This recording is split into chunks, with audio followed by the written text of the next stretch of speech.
Hello everyone, कैसे हैं आप सभी लोग। आशा करते हैं आप सभी लोग अच्छे होंगे और अपनी पढ़ाई लगातार कर रहे होंगे। ठीक, आज के वीडियो में हम लोग देखेंगे एक्सरसाइज 5.2 और क्वेश्चन नंबर 5.2 5.3। वही तो हम देख रहे थे क्वेश्चन की, हम कुछ बता चुके हैं। ये क्वेश्चन 5.3 और क्वेश्चन नंबर 17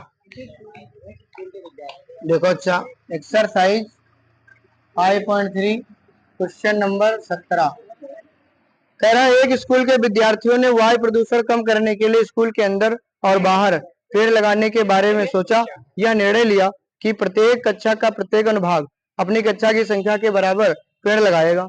ठीक है, जैसे कक्षा 1 वाला है तो 1 लगाएगा, 2 वाला है तो कक्षा 1 का एक अनुभाग 1 पेड़ लगाएगा। मतलब उसके पार्ट भी बने हैं। जैसे पार्ट में नहीं डिवाइड होता है कि मतलब सेक्शन में, कि मतलब कक्षा 1 मतलब जैसे 9 है तो उसके 3-3 सेक्शन होते हैं। ऐसे मतलब इसमें कक्षा 1 का एक अनुभाग 1 पेड़ लगाएगा, कक्षा 2 का 2 का एक अनुभाग 2 पेड़ लगाएगा, कक्षा 3 का एक अनुभाग 3 पेड़ लगाएगा, मतलब एक सेक्शन, और इत्यादि। और ऐसा कक्षा 12 तक के लिए चलता रहेगा। प्रत्येक कक्षा के 3 अनुभाग हैं। कितने अनुभाग हैं? 3 हैं। ठीक, देखो तो भैया कक्षा 1 वाला मतलब कक्षा 1 का मतलब कक्षा 1 के विद्यार्थियों द्वारा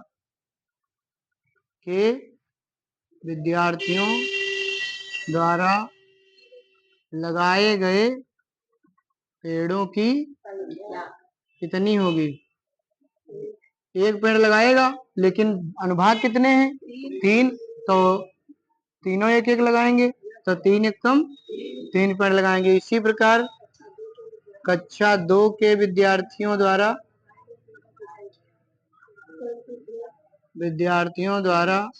लगाए गए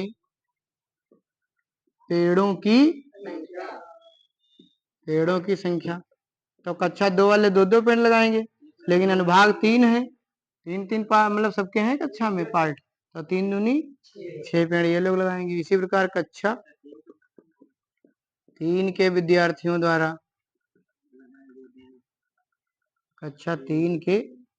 विद्यार्थियों द्वारा लगाए गए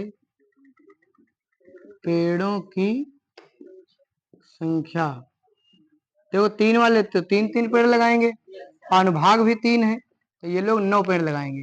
इसी प्रकार कक्षा 4 वाले 4-4 पेड़ लगाएंगे, 4 तिया 12, 5 वाले 5-5 पांतियां, तो एक श्रेणी बन जाएगी। क्या बनेगी? श्रेणी बनेगी, मैंने 3, 6, 3-3-9, इस तरीके से है ना। तो 12 वाले 12 पेड़ लगाएंगे और 3 अनुभाग भारतीय, मैंने लास्ट वाला पद भी हमने लिख लिया। सही, यनवा पद भी। तो प्रश्न पूछा क्या गया था? 12 कक्षा तक के हैं विद्यार्थी। ठीक, इस स्कूल में विद्यार्थियों द्वारा लगाए गए कुल पेड़ों की संख्या कितनी होगी, है ना। कुल पेड़ों की संख्या ये एसएन निकालना है। माने ए बराबर कितना है, डी बराबर कितना है, 6 में से 3 जाएगा 3, है ना। और एन माने 12वीं क्लास द्वारा लगाए गए 36, है ना, 12वां पद। और आपसे पूछा यस 12, सही, तो क्यों ना हम यस एन वाला फार्मूला लगा दे, एन बटे और ए प्लस ए एन वाला लगा दें, सही रहेगा। अच्छा, यस 12 बटे ए का मान 3 और एन माने ए12 का मान डायरेक्ट रख दो, चाहे से 2 छंग 6 महीना गुड़े 3 प्लस 36, 36 3 और 39 छक्का 6 9 54, हंसे लगे 5 6 18 5 234 मिनट। देखो आंसर।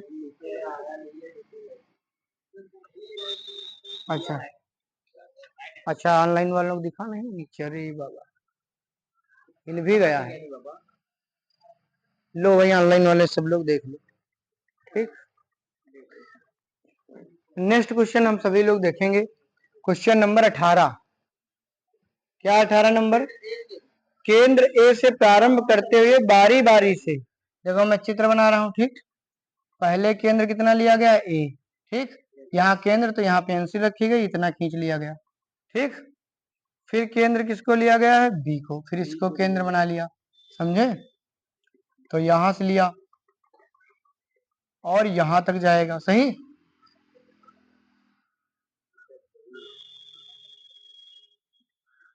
भाई यहाँ केंद्र बनाओगे ना, तो पेंसिल यहाँ रखोगे तो इस बार बड़ा हो जाएगा। फिर इसी प्रकार से ऐसे ऐसे, मतलब हर बार केंद्र बदलते रहोगे और ये ग्राफ ऐसे ऐसे चलता रहेगा, मतलब समझ गए ना, बड़ा होता जाएगा। क्योंकि एक केंद्र होता तो एक वृत्त बन जाता। फिर जब आप भाई इस बार ये इसको लिया, अगली बार इसको लोगे, फिर अगली बार इसको लोगे, फिर इसको लोगे, फिर इसको लोगे, ऐसे मतलब बढ़ते रहोगे, समझ गए। इसलिए ये ग्राफ पूरा गोल गोल घूमता रहेगा। ये चाप बोली जाती है, क्या बोली जाती है? अर्ध। ये चाप हो गई L1, ये दूसरी चाप हो गई L2, चाप हो गई। जानते हो कहाँ से कहाँ तक? यहाँ से यहाँ तक, है ना। और ये वाली तीसरी चाप हो गई L3। ऐसे नीचे भी रहेगी L1, है ना। ये अच्छा, नहीं नहीं, रुको रुको, गड़बड़ हो गया थोड़ा। ये L1 है तो ये दूसरी वाली है ना, इसके बाद तो यही चाप बनी, फिर ये वाली L3, और फिर ये वाली L, फिर ये L, ऐसे मतलब आधी आधी चापें हैं। ठीक, अच्छा ठीक। बारी बारी से केंद्र ए और बी को लेते हुए त्रिज्या 0.5 सेंटीमीटर। त्रिज्या कितनी है? 0.5 सेंटीमीटर। फिर एक पहले देखो, ये त्रिज्या इतनी छोटी लिया था, 0 पॉइंट कितनी 5, और फिर R2 कितना ले लिया? 1 सेंटीमीटर त्रिज्या ले लिया, इतना लिया तभी तो इतना बना था, है ना। 1 सेंटी, फिर 1.5, आधा आधा बढ़ता रहेगा ना। हाँ, R3 फिर 1.5 सेंटीमीटर, R4 फिर 2 सेंटीमीटर, इसी तरीके से फिर 2.5, फिर 3, इस तरीके चलते जाओगे। अर्धवृत्तों को खींचकर एक सर्पिल बनाया गया है, जैसा कि चित्र में दिखाया गया है। 13 क्रमागत अर्धवृत्तों से बने इस सर्पिल की कुल लंबाई क्या है? 13 ऐसे ऐसे बनाए गए हैं, मतलब L5, L6, L7, L8, L9, L10, L11, 12, 13, बस 13 तक 13 बनाए गए। कितने बनाए गए? 13 अर्धवृत्तों से बने सर्कल की कुल लंबाई पूछ रहा है। पाई का मान कितना यूज करना है, ये भी बताया है, ठीक। अब 13 खींचे गए, कितने खींचे गए? अच्छा, चाप की लंबाई का फार्मूला क्या होता है? ये तो मुझे मालूम है, इसको मैं साइड में लिख लेता हूँ, है ना। ऊपर R1 कितना है? 0.5। R2 कितना है? 1 सेंटीमीटर, है ना। R3 कितना है? 1.5 सेंटीमीटर। R4 कितना है? 2 सेंटीमीटर, ऐसे मतलब फिर दिया है, ठीक। तो चाप भाई, अच्छा पूरा ये कह रहा है, ये पूरी लंबाई बताओ जितनी तार लगा है, तार या जो भी है। तो यहाँ पर देखो, चाप का फार्मूला क्या होता है। जैसे भाई तुमको इतनी चाप निकालना है ना, तो चाप, यहाँ पे अगर हम लिख रहे हैं चाप की लंबाई, चाप की माने L1, है ना। L1, L1 चाप की लंबाई, फिर L2 चाप की लंबाई, इस तरीके से निकालोगे चाप की लंबाई। L1 चाप की लंबाई ऐसे लिख लेते हैं, L1 चाप की। तो भैया इतनी लंबाई निकालोगे तो देखो, पूरा वृत्त अगर होता तो परिधि होती ना ऐसे, तो इसका परिधि या परिमाप होता है 2πr। तो आधा अगर लोगे तो πr, πr और πr, तो 2πr हो जाएगा। सही समझ में आया कि नहीं आया? तो भैया L1 के लिए क्या ही होगा? πr1। L1 के लिए क्या होगा?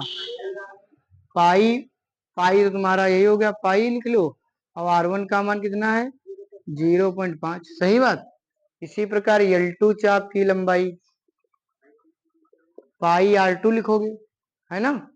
पाई रखो, R2 का मान कितना है? 1 सेंटीमीटर। फिर इसी प्रकार से L3 चाप की पाई R3 होगा, R3 कितना है? 1.5। इसी प्रकार 13वां अगर निकालोगे तो पाई R13, और R13 फिर इसमें निकालना पड़ेगा। तो अगर मान लिया, इसमें तो सवाल हम दिया है कि R13 तक जाना है, मान लो कहीं कह दे कि ये R1000, तो क्या ये सब करोगे? वहां तक नहीं, बस 3 तुमको लिखने हैं, ताकि श्रेणी बनाते बन जाए। पहला पद निकल आए, सर्वांतर निकल आए, बस। अब वो तो फिर हम वहां तक कवर ही कर लेंगे धीरे धीरे, सही बात। तो यहाँ पर एक श्रेणी बनेगी, क्या बनेगी? मैंने L1, L2, L3 ऐसे ऐसे करके L13 तक, सही बात।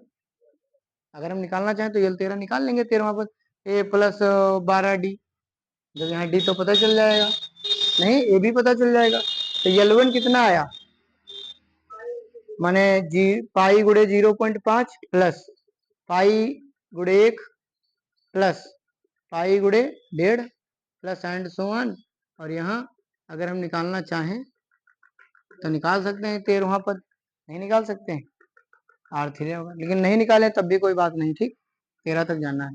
तो मुझे देखो यहाँ पे क्या करो, ऐड ही तो करना है, पाई ले लो कॉमन, पाई हो जाएगी सब जगह कॉमन, तो क्या बचेगा 0 पॉइंट फिर 1 फिर 1.5 फिर ऐसे ऐसे, सही बात, पाई कॉमन हो गई,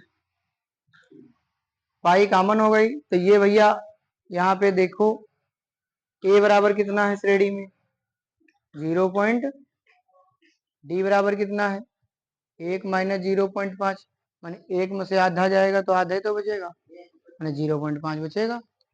अब कितने पदों तक जोड़ना है 13 पदों तक, तो n का मान भी पता चल गया। तो हम वो वाला फार्मूला लगा देंगे, कौन वाला, यस 13 करके है ना, एस एन वाला, मतलब ये वाला फार्मूला लगा देंगे, एस एन बराबर एन बटे 2 और 2a plus n minus 1 into, सही। तो भैया पाई बाहर ही रखे, अब अंदर फार्मूला लगाएंगे, एन बटे 2, एन माने 13, यहाँ 13 पद का निकालना है ना, तो यहाँ पे 13 बटे 2 और यहाँ पे चलो ये हो गया, यहाँ पे कोई ऐसे लगा देते हैं बड़ा, ठीक, यहाँ पे 2 और a का मान कितना है 5, n कितना है 13 माइनस 1 और d कितना है 0 पॉइंट, बस पाई। अच्छा पाई से तो बाद में हम निपटेंगे, 13 इसको भी गुणे में ले लें, ये भी तो बाहर है, तो क्या लिख लेंगे बताओ, 13 पाई बटे 2, 13 कम 13 पाई बटे, यहाँ हो जाएगा 2 पंचे 10 का मतलब 1.0, 13 में से 1 जाएगा 12 गुणे 0.5, 13 पाई बटे 2 और 1.0 प्लस 12 पंचे 6.0, सही। तो 13 बटे 2, पाई का मान 22 बटे और 6 और ये कितना हो जाएगा 7.0, पॉइंट के बाद 0 का कोई मतलब, देखो ऑनलाइन वालों देख लें, ना दिख रहा है नीचे दिखा है, देखो अच्छा 7 से 7 2 कम 2, तो कितना आएगा 3, अरे देखो गलत कर दिया, हाँ 11 13 की 143 3 और 3 1 4, देखो भैया इतने सेंटीमीटर आ रहा आंसर, चेक करो, चेक है ऑलरेडी, देख लो भैया, ठीक समझ में आया। नेक्स्ट क्वेश्चन हम सभी विद्यार्थी देखेंगे, क्वेश्चन नंबर 19। भैया 200 लठ हैं, कितने लठ हैं, लठ की अंग्रेजी लॉक्स, LOGS है ना, को ढेरी के रूप में इस प्रकार रखा जाता है, सबसे नीचे वाली पंक्ति में 20 लट्ठे, नीचे वाली पंक्ति में कितने लट्ठे हैं, जैसे मान लिया ये लट्ठा रखा, इसी प्रकार दूसरा, ये दूसरा लठ और ये तीसरा लठ, ठीक, इस तरह 20 लठ रखोगे, तो जब अगले वाला लठ रखोगे तो क्या लठ पे लठ रुकेगा, नहीं रुकेगा, तो इसके इसके बीच हम लठ रखोगे, सही कि नहीं, यही तो जगह मिल रही, गैप आएगा, तो यहाँ पे 2 ही लठ तो आएंगे, हाँ बताओ तीनों पे 3 नहीं रुकेंगे, रपट जाएंगे, नहीं रपट जाएंगे, तुम बताओ, अच्छा खिसक जाएंगे कि नहीं खिसक जाएंगे यार, तो भैया इनके दोनों गैप में रखोगे, तो फिर 3 लठ तो 2 लठ तो एक, फिर 1 लठ रख पाओगे, तो इसका मतलब समझाने में मैं प्रयास कर रहा हूँ कि नीचे अगर रखोगे 20 लठ तो ऊपर वाली लाइन में 19 18 17 इस तरह से, समझ गए कि नहीं बताओ, ये तो गांव घर के लोग तो इसको समझने में देरी ही नहीं, भरा जाता है तो तुम खुद ही देख लो, बराबर तो भर सकते हो, जब डाला वगैरह हो, जब दोनों तरफ से मामला मजबूत हो तो भर लो पूरा डाला वगैरह में, हाँ, और टोटल लठ कितने हैं 200 लठ है, ठीक, यानी यसियन कितना है 200 टोटल, यानी योग दे दिया गया।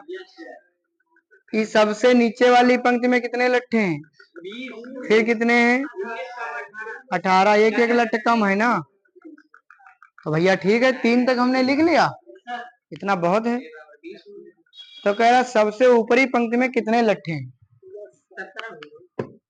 17 कैसे हो जाएंगे? क्या 4 ही लाइनें होंगी? देखो अच्छा, ए बराबर कितना है भैया? डी बराबर कितना है? 19 माइनस 20 माइनस का एक, हर मतलब एक लठ कम होता जा रहा है। 20 लठ, फिर 19 लठ, फिर ऐसे। अच्छा अच्छा, सबसे ऊंचे वाली पंक्ति में बता रहा है कितने होंगे, है ना? ठीक है, देखो तो भाई यहाँ पे फार्मूला लगाएंगे, है ना? ये तो मुझे पता ही नहीं कि कौन सी क्या होगा, तो यहाँ पे फार्मूला भी तो लगाना पड़ेगा। n बटे 2। हाँ हाँ, तो एन का फार्मूला लगाएंगे। एन का फार्मूला क्या होता है? n बटे 2a plus n minus 1 into, यही लगाना पड़ेगा। एन का मान तो दे दिया ना 200, n बटे 2a, n ही तो पूछा है कि सबसे ऊपरी पंक्ति में कितने लठ होंगे। वो तो बाद की बात है, पहले चलो लगाते हैं। a का मान कितना है? पहले n तो निकले, फिर n कितना है नहीं पता, अब d कितना है?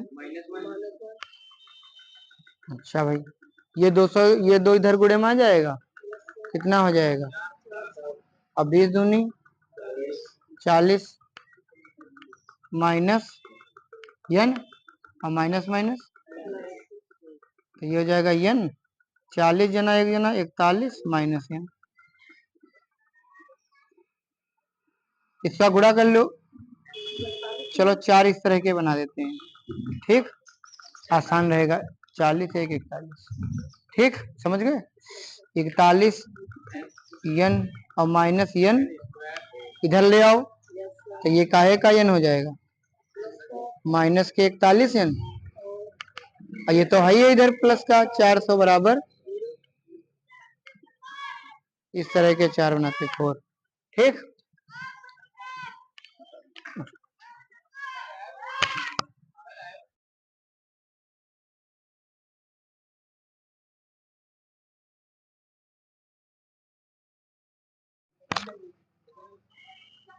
कहाँ पहुंचे भी यार? अरे गुरुजी मेला है कल, हाँ? उनके काम है कल मेला है, तो अच्छा,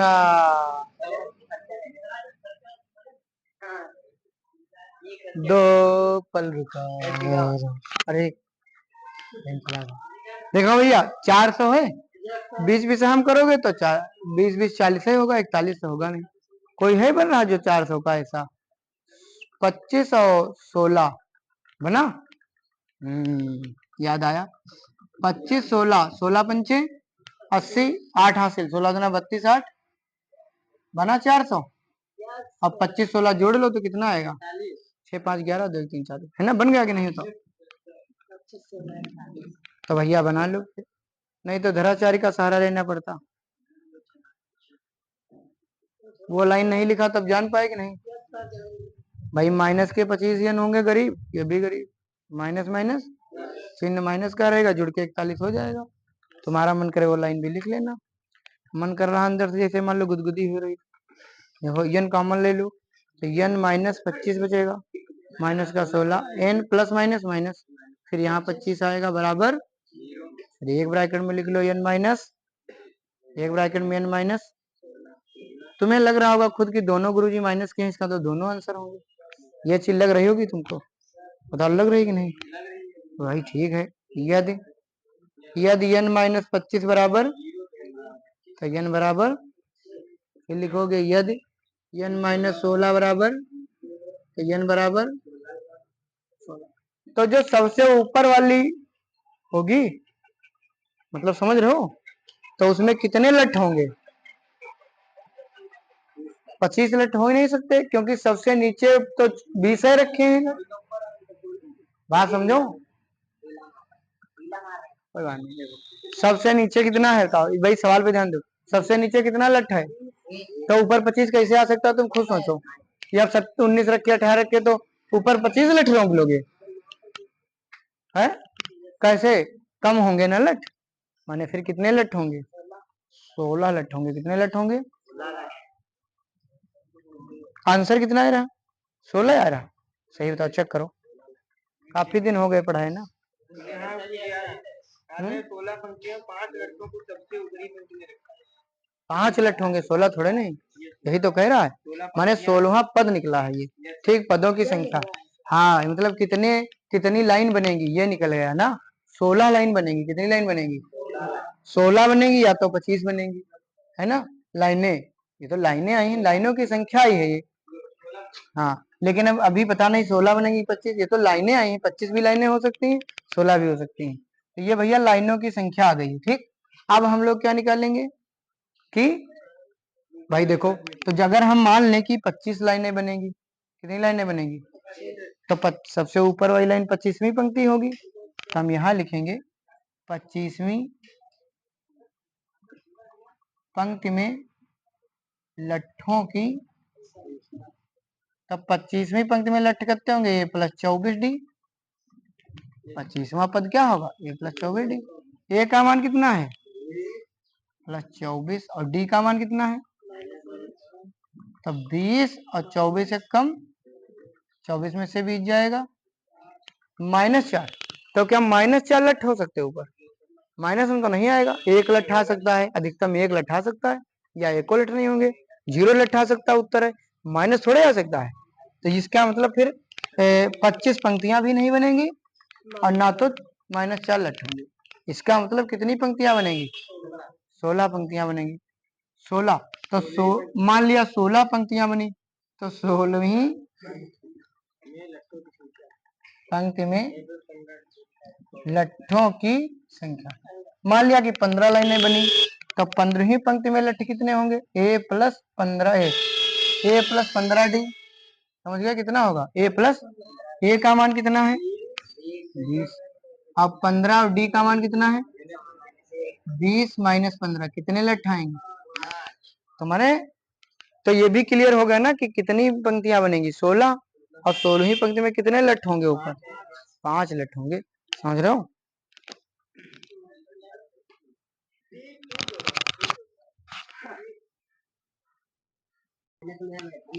अतः लट्ठों की संख्या कितनी होगी बताओ? यहाँ लिख लेना। अतः सबसे, है ना, सबसे ऊपरी पंक्ति में, ऊपरी पंक्ति में माने 16वीं पंक्ति में, है ना, 5 लट्ठ होंगे। ये लिख दोगे तो और अच्छा रहेगा। ठीक, चलिए नेक्स्ट क्वेश्चन हम लोग देखेंगे, क्वेश्चन नंबर 20। 20वां क्वेश्चन क्या है? एक आलू दौड़ में प्रारंभिक स्थान पर एक बाल्टी रखी, यहाँ पे एक बाल्टी रखी है। ठीक भैया, एक बाल्टी है जो पहले आलू से 5 मीटर दूरी पर है। कितने मीटर दूरी पर है? यहाँ पे एक आलू रखा है। ठीक, तथा अन्य आलूओं को एक सीधी रेखा में परस्पर 3 मीटर की दूरी रखा गया। फिर जितने आलू रखे हैं वो 3-3 मीटर की दूरी पर हैं। फिर जितने आलू रखे हैं सब 3-3 मीटर की दूरी पर हैं। पहला आलू 5 मीटर दूरी पर है, और बाकी सब आलू 3-3 मीटर की दूरी पर है। ठीक, इस रेखा पर 10 आलू रखे गए। कितने आलू? 1 2 3 4 5 ऐसे रखे होंगे 10।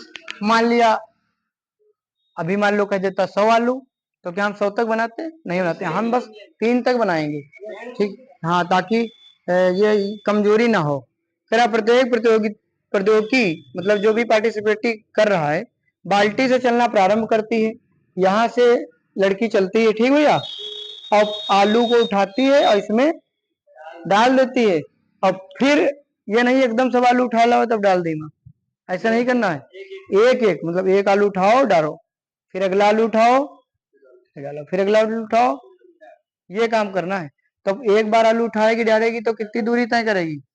10 मीटर। अरे 5 जाएगी, 5 आएगी। जब दूसरा आलू उठाएगी तो 8 दूरी जाएगी, और 8 तो कितना हो जाएगा? 16। समझ गए कि नहीं? ऐसे। ठीक है, ऐसा तब तक करती है जब तक सब आलू बाल्टी में ना आ जाए। तो कितनी दूरी तय करेगी सभी आलूओं को डालने के लिए? 10 आलू हैं। ठीक भैया, तो यहाँ पर देखो, पहले आलू को बाल्टी में डालने पर तय दूरी कितनी? 5 मीटर मैंने 2 बार 5 मीटर है, 5 मीटर जाएगी, आलू उठाएगी, 5 मीटर फिर डालेगी, 10 मीटर। ठीक, फिर दूसरे आलू